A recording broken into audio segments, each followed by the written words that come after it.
एक गरीब बुढ़िया थी। उसके पास एक पतली दुबली बिल्ली थी जो बिल्कुल अपनी मालकिन की तरह ही कमजोर और सूखी सादी थी। एक दिन वह बिल्ली छत पर बैठी थी। तभी उसने एक मोटी, तंदुरुस्त और चमकदार बिल्ली को छत पर कूदते हुए देखा। उसे देखकर पतली बिल्ली ने मासूमियत से पूछा, दोस्त, तुम्हें इतना अच्छा खाना कहाँ से मिलता है?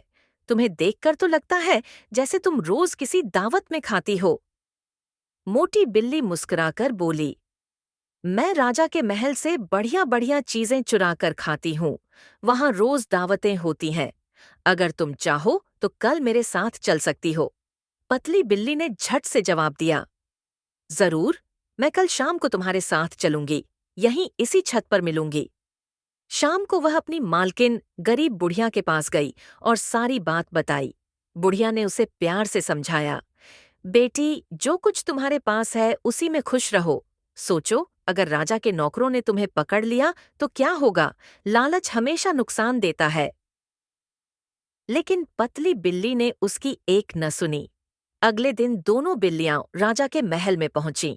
मोटी बिल्ली वहां पहले भी जाती थी और अपने साथी बिल्लियों के साथ अक्सर दावत का खाना खराब कर देती थी। इसलिए राजा ने सख्त आदेश दे रखा था, अगर महल में कोई भी बिल्ली दिखाई दे तो उसे तुरंत मार दिया जाए। दोनों बिल्लियों को यह बात मालूम नहीं थी।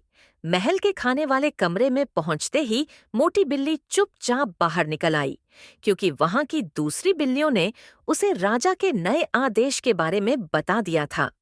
लेकिन पतली बिल्ली भुने हुए मांस के टुकड़ों को देखकर खुद पर काबू न रख सकी और वहीं खाने के पास जा पहुंची। तभी महल के नौकरों ने उसे देख लिया और पकड़ लिया। कुछ ही देर में उसे मार डाला गया। जब बुढ़िया को खबर मिली कि उसकी प्यारी बिल्ली को मार दिया गया है, तो उसकी आंखों से आंसू निकल पड़े। वह दुखी होकर बोली, मैंने तो उसे समझाया था कि दूसरों के लालच में मत पड़ो। महल की दावतें दूर से ही अच्छी लगती हैं। अगर वह उसी में खुश रहती जो उसे मिलता था, तो आज जिंदा होती। सच कहा गया है, लालच बुरी बला है।